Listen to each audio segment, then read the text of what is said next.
Tara, magluluto ako ng pansit. Ito ang ayaw ko talaga, my friends and friendship. Para gagawa ako ng pansit, ang daming trabaho. Ayaw ko kasi sa pansit, my friends and friendship, yung maraming sahog na madaming gulay.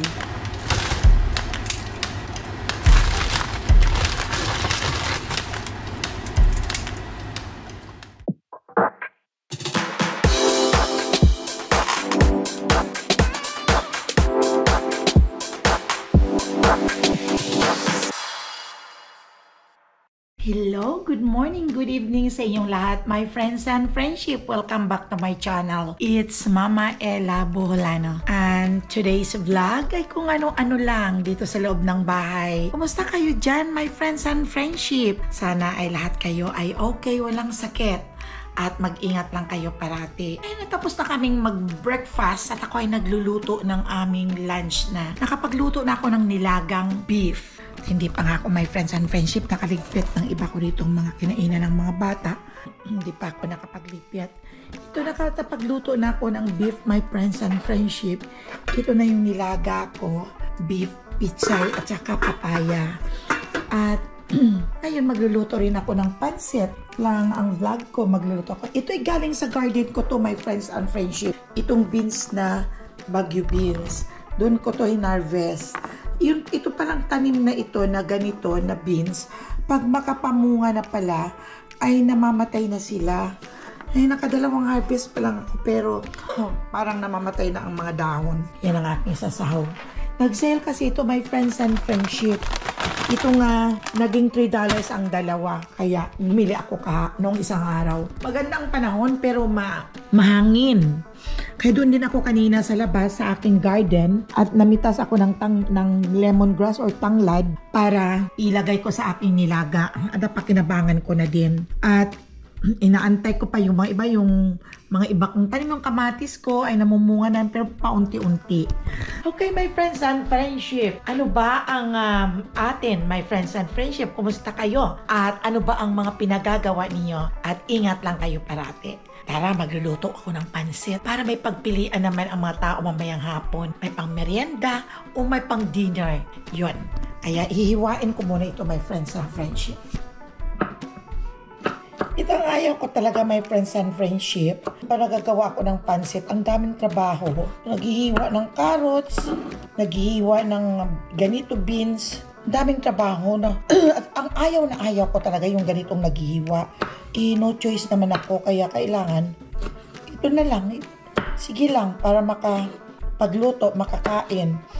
Kailangan naman ito kasi na ihalo ito sa pansit, yung mga beans na to. Ito ang mga pangkaraniwang ingredients sa pansit. Kaya wala naman akong magagawa. At saka yung ayaw ko pa, my friends and friendship, yung sibuyas. Kasi lumuluha ang aking mata. Talagang ayaw ko talaga. At yung bawang na magpukpok at mag-aalis ng kanyang balat. Ayaw ko niyan. Kailangan, wala naman ako magagawa. Ako ang nagtatrabaho, kaya yun, tanggapin na lang. Mabuti na lang, madali lang naluto ang aking nilagang karne dahil na-pressure cooker ko. At mga ilang minuto lang ay nakakain na kami ng makakahigop ng sabaw na ang mga bata na papasok sa trabaho, si Jarrell o si Sean. Sean hindi pumasok, off yata siya ngayon. Ayun. Pero ready na yung pagkain ko. Pero kakakain lang namin ng almusal. Alam niyo, mag-alas 2 na pala. Ay, nako. Mabuti may natira akong cabbage. Oo. Niloto ko ito noong nakaraang linggo. Ano kaya nalutan ko nito? Nakalimutan ko na. Ayaw ko kasi sa pansit, my friends and friendship, yung maraming sahog na madaming gulay.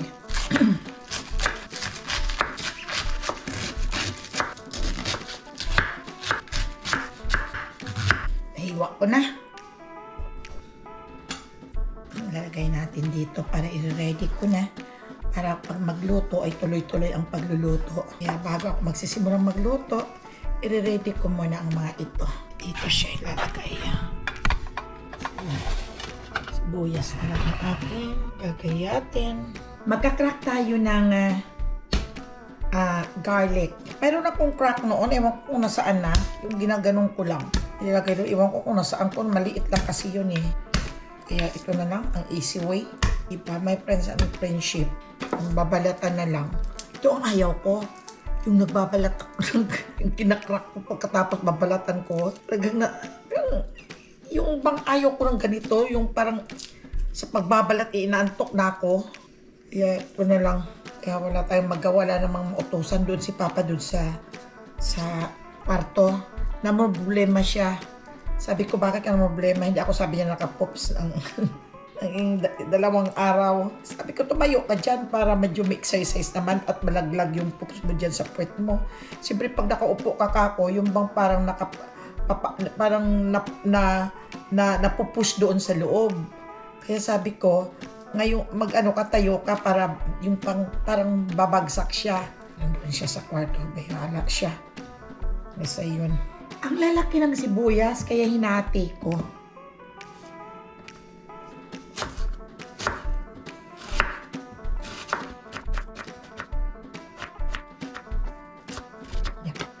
Ito na, naka-ready na siya, my friends and friendship. Ayan lang ang aking sahog. Ayoko yung maraming baboy. Yan, lalagyan ko lang ng mga sahog-sahog, ng chicken or. At ako ay magsisimula na. Iinitin ko ng aking kawali. At ito nga, baka magtataka kayo, my friends and friendship, kung bakit ganito ang kulay ng aking oil. Nagprito kasi kami ng lumpia, kaya ayaw kong itapon, sayang pa, kaya pwede pa itong pang prito-prito. Yan lang. Inaano ko na lang lahat yan. Diyan. Hindi ko na siniseparate. Sinasabay-sabay ko na lang. Bakit no, siniseparate ang bawang, ay sabay-sabay na naman. Sarili lang naman yan, maluluto man sila pag sabay-sabay. Ayan.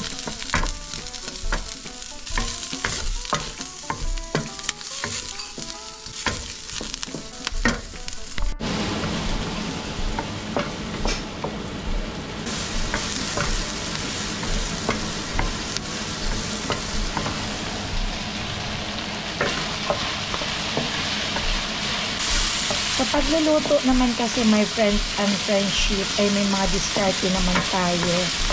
Ito sa ating mga diskarte naman, ito sa paggagawa ng pansit. Alam ko na may mas magaling pa na gumawa ng pansit sa pagluluto ng pansit. Ito ay sa akin lang. At ang importante ay masarap niluluto mo. Huwag lang matabang, huwag namang maalat, kundi katamtaman lang. So, diba? Pinahaluan ko kagad ng toyo.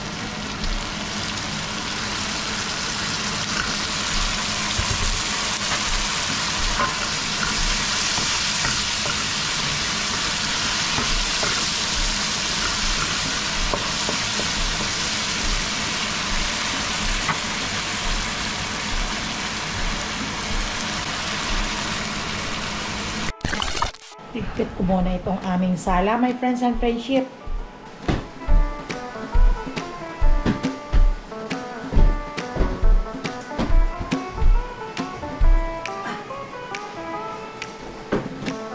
Ayan na. Ayos na. Ayan na. Pwede ko na ilagay ito. Gigisa.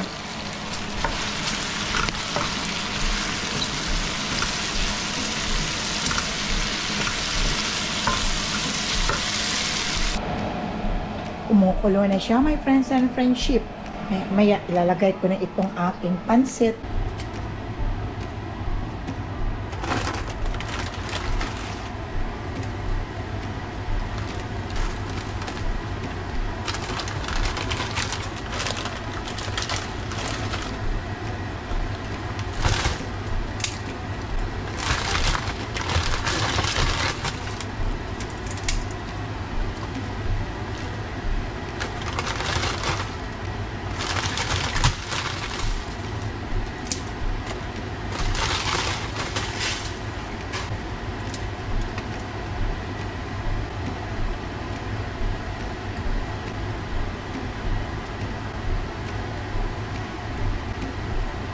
Isang terba na namang pansit, my friends and friendship.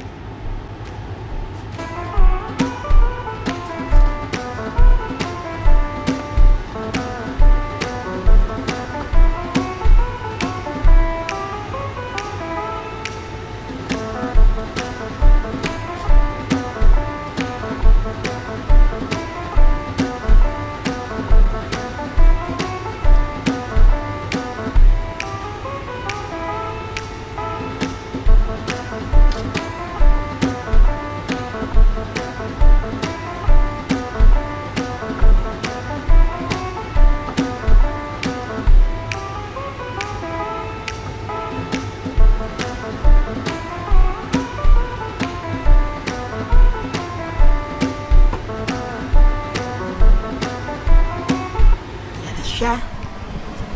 Tikman natin kung ano ang lasa.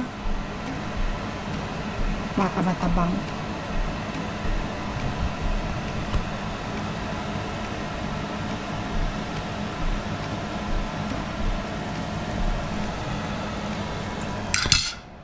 Ito siya. Ang sarap, my friends and friendship. Ang sarap ng lutong pansit ni Mama Ella. Ayan. Wow.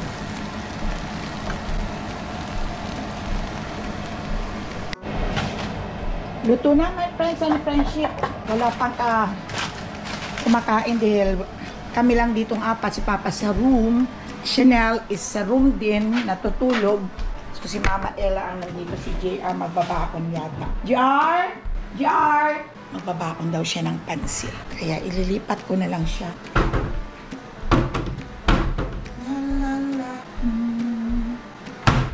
Dito ko siya ilalagay para pag hindi maubos, ilalagay sa rep.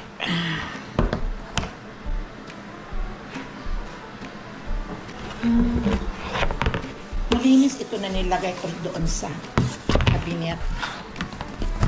Nilalabas ko lang pag kailangan. At punasan ko lang siya. Okay. Tara, kain na tayo. Libre sa lahat. At halika, madami ito my friends and friendship.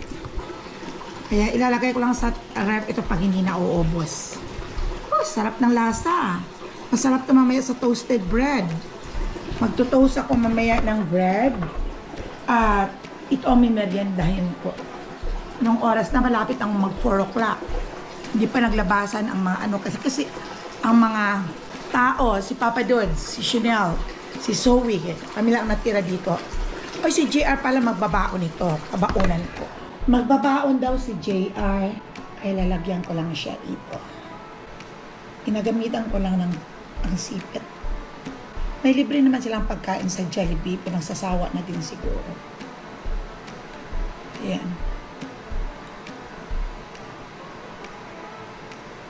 Okay, Doc. Ito na. Ito na ang kanyang baon.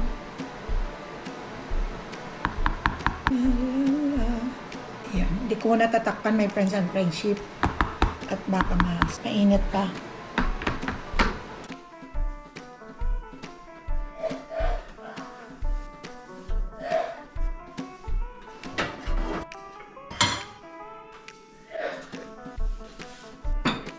Ayan.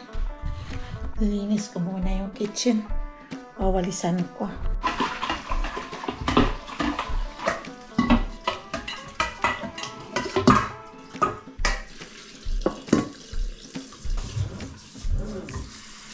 Okay. Malinis na. Mamaya ko na ito i-dishwash kung medyo tapos na kumain. Mamaya maraming kakain pa eh. Linis ako kahapon ng kuko. Balak ko magmamanicure. Maglalagay ng nail polish. Nakapagluto na ako. May pansit at mayroon akong nilagang beef. Kaya siyempre, uupo naman si Mama Ella at manonood ng TV. Okay, dyan lang muna kayo ha, my friends and friendship.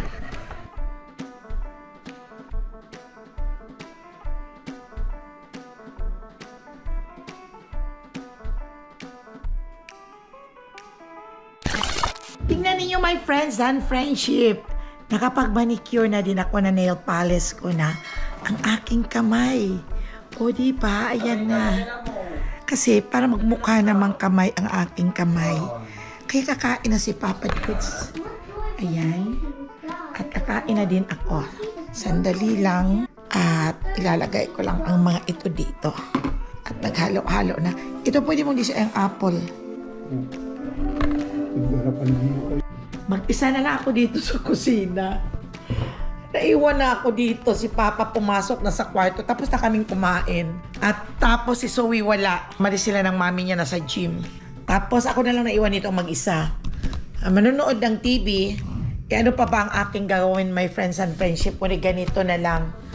Kaya Wala nakaka-board din.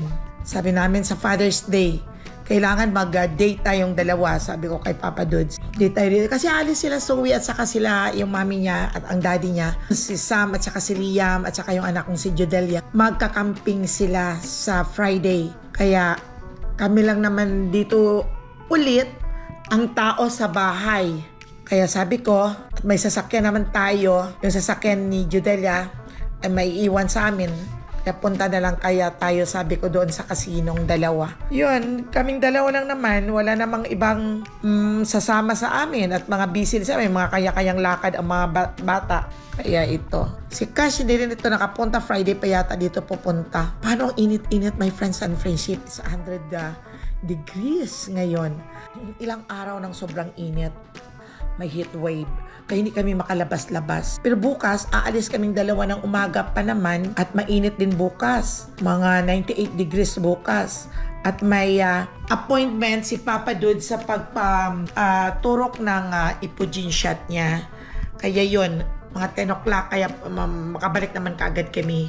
Kaya yun nga, sabi ko kay Papa Dude, wala nang iba, kundi dalawa na lang tayo. Kaya nag-iisip kaming dalawa. Sabi ko, saan ba tayo punta? Pag ganito naboboard na kami, wala, dito lang kami. Balik kwarto, higa, nood ako ng TV. Yun lang, my friends and friendship. So hanggang sa muli nating pagkikita, my friends and friendship. And sana huwag kayong magsawa sa aking mga vlog. At alam naman niyo si Mama Ella, always stay at home. Saya ko ano lang ang aking may vlog dito sa loob ng bahay, ang pangkaraniwang ginagawa dito sa Amerika. So, don't forget to subscribe Mama Ella channel. Don't forget to like. And you can hit the notification para lagi ko kayong may update sa aking mga vlog. At shout out sa inyong lahat. At ingat lang kayo parati. Bye-bye!